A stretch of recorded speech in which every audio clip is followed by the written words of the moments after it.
3, 2, 1, here we go. Who is the best chess player in the world? Magnus Carlsen. Who are the best chess players from India? We have Gukesh, Pragananda. We have Arjun Erigaisi, and that is the exact player who will feature in this video. Look at this position. He has just played an absolutely brilliant move e4, which looks impossible because black is defending it twice, black is attacking it twice, but this move is a brilliant move. So I'm going to convince you to watch this entire game. How so?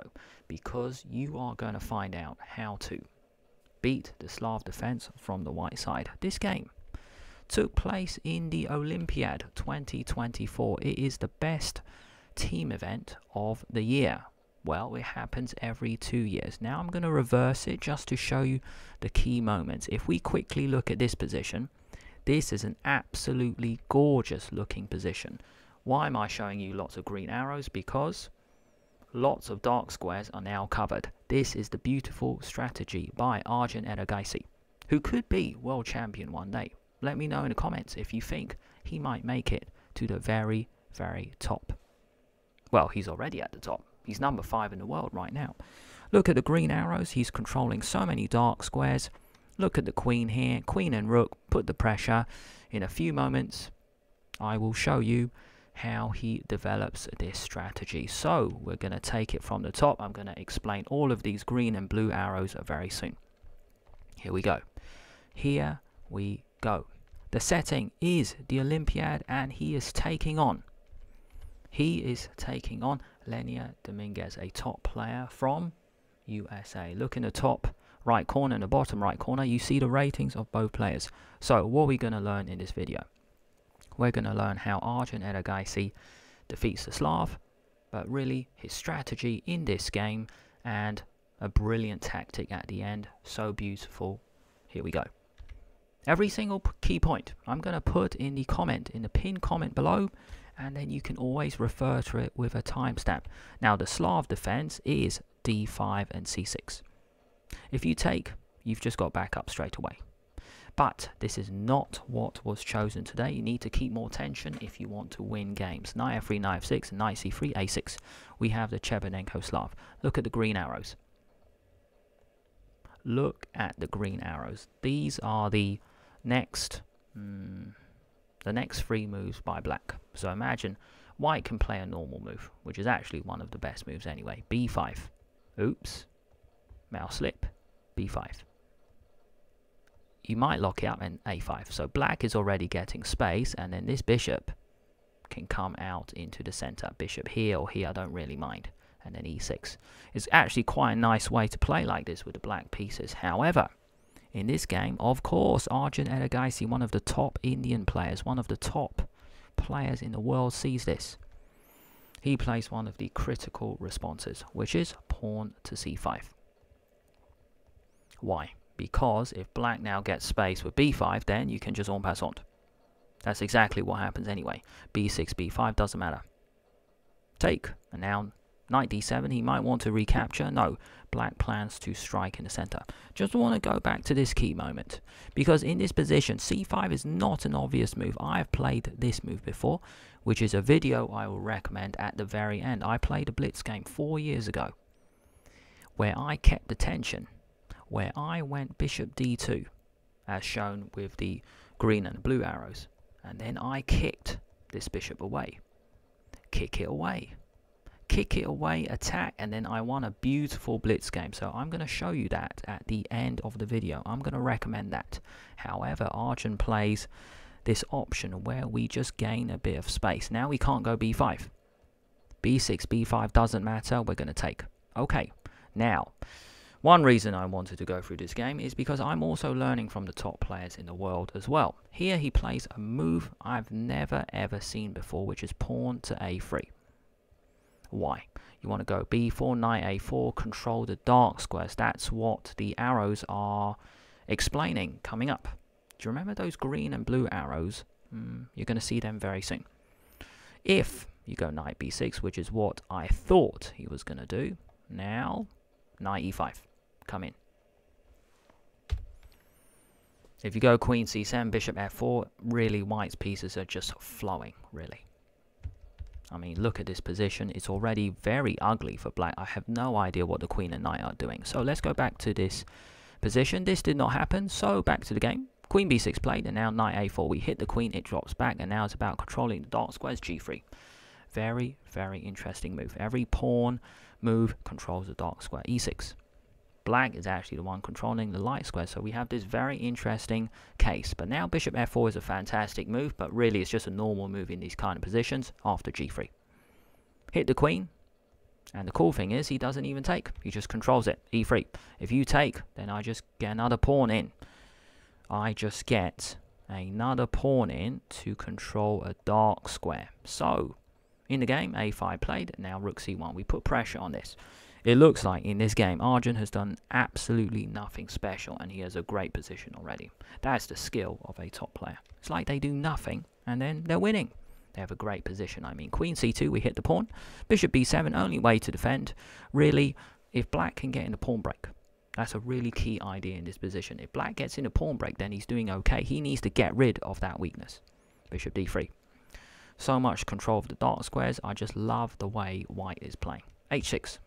I can't really see a good move for black, except there must be a good move. There must be a good move with rook e8. The green arrows is just what I showed before. You can't take.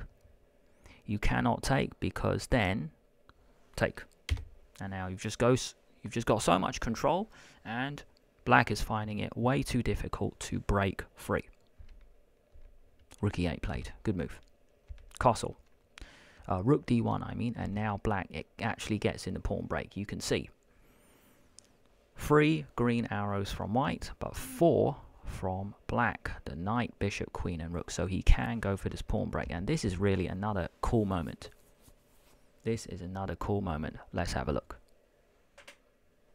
We are 7 minutes in. Give me a few more minutes of your time. I'm going to finish this off really quickly. Capture happens, and now he doesn't trade. He actually shows control by putting the knight in front of the 2 pawns, just stopping them moving. I love this move. Dominguez now takes. Swap him off first, hit the queen, and now the rook can actually swing over. Bishop a6, good move, because it's a terrible piece. Hit the rook. Rook b3, planning to come into b6. If we play the normal move, which is rook c3, then bishop b5 is a fantastic move. Why? Because if we play a blunder now with knight takes, if we play a blunder with knight takes c6, then knight e4 is a stunning move. And it turns out the white rook is now trapped. If the rook moves, then we're going to take on c6. Yeah, actually, the rook has no good move. You cannot go to b3 because you lose that knight. So that's why white has to be careful. You can't actually grab that pawn yet. That's why bishop b5 here is a fantastic move. So that is why Arjun went rook b3, planning to come into b6. Knight d7, controlling that square, and now knight b6. I love this move, and it turns out when you look at this position, it just looks so good for white. It's so easy for white to play, and it's so easy for black to go wrong. c5 played. If you play the normal move, which is knight takes knight, then rook comes in, and there's just so much control. The entire position is completely crumbling.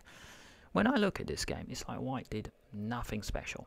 I know I said this already, but it's so important. That is a sign of someone who's just out-prepared your opponent, getting an easier position to play. Bishop b5, blunder, take. You lose the queen. And here it's just so difficult for black to move. So if we go back a few moves, we are now back to the game. c5 hit the knight, so the rook he actually sacrifices the rook. That's the amazing thing.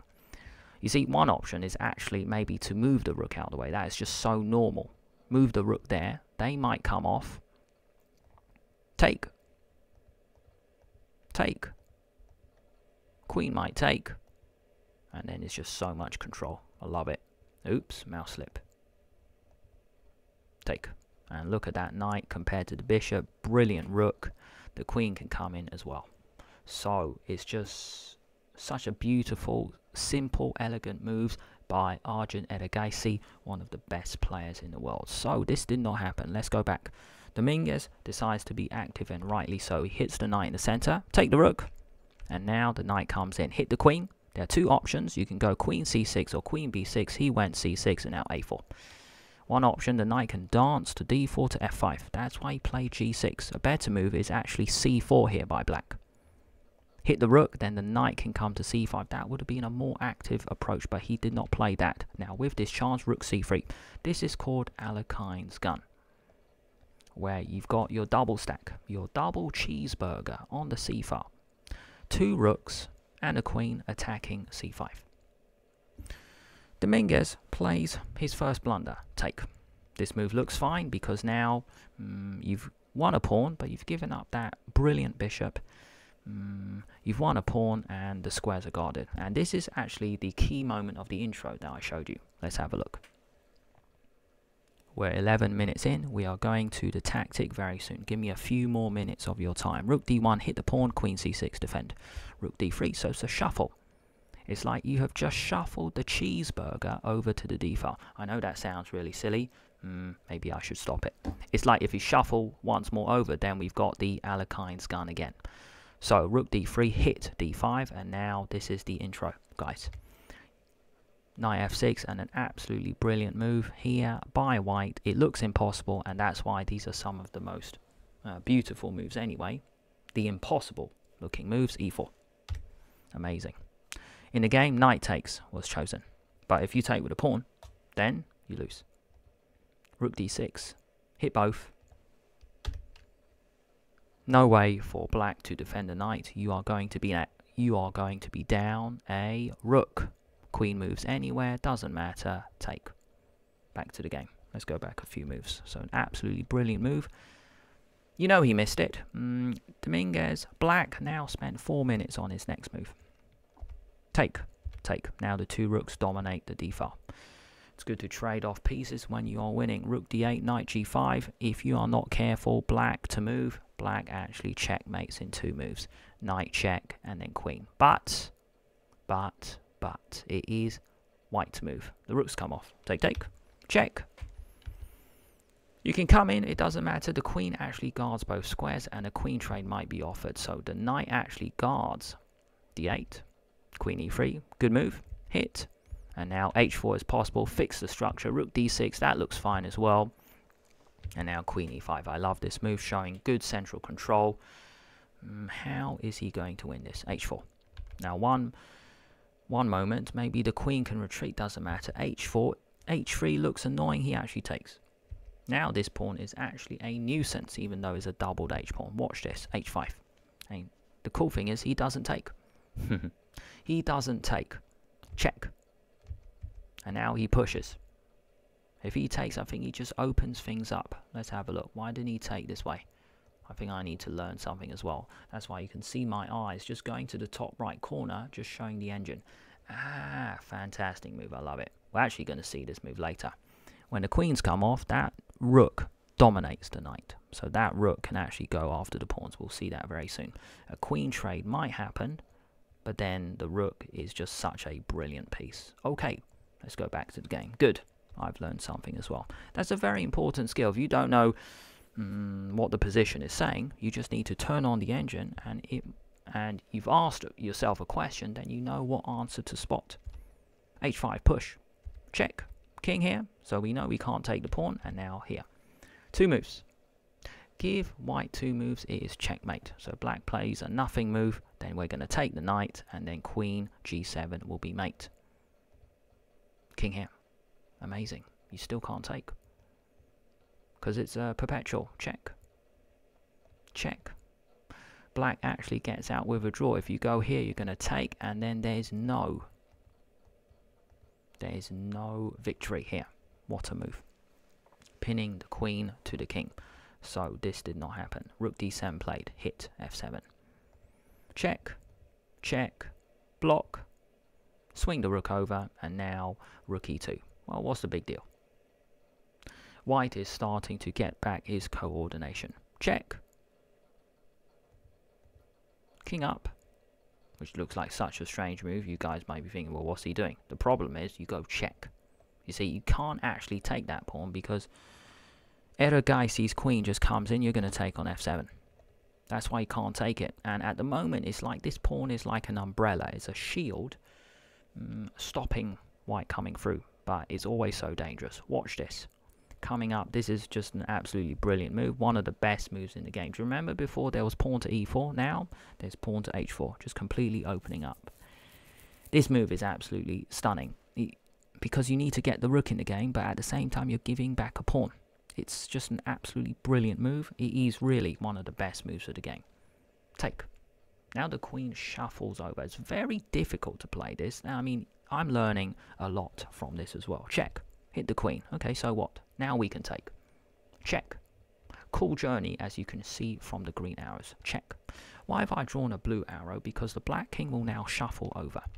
And now it'll be check. This is the key idea. Once the queens come off, then the rook will dominate the knight, but he still has to win it. It's 2 against 3.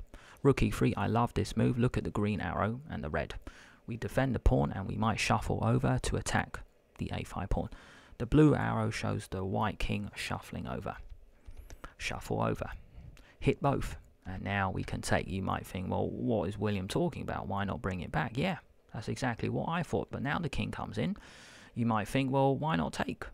Exactly. It's because now we go after that pawn. The king is 1 square away and we can attack that square.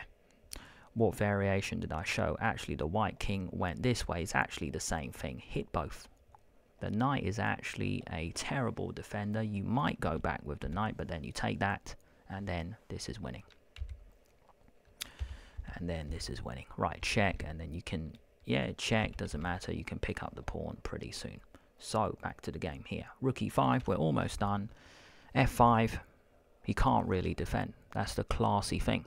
Give up this pawn, but guess what? You're going to win one of these, as shown. Take. Push.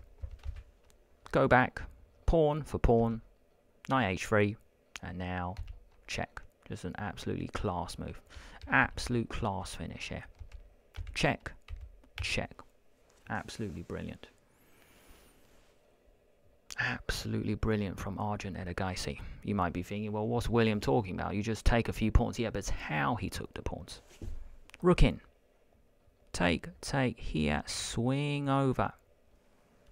You give it up. It's just absolute class. That blunder symbol doesn't matter because no matter where the king goes, we're going to take the knight and shield.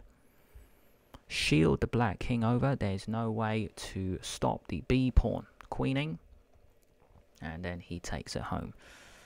If we play on a little bit, the black king, you guys might be thinking the king will come back. No, you just keep shielding it. Keep shielding. There's no way. As shown by all the green arrows, the white king keeps cutting off the black king.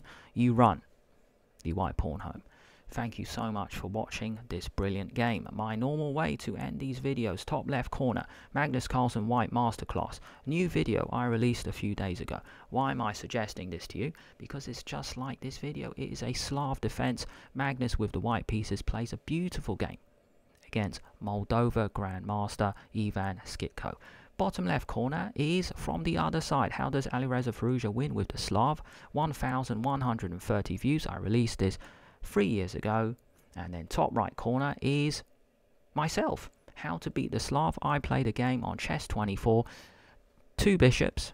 The bishop pair, and I won a beautiful game. So, which video will you pick? 1, 2 or 3?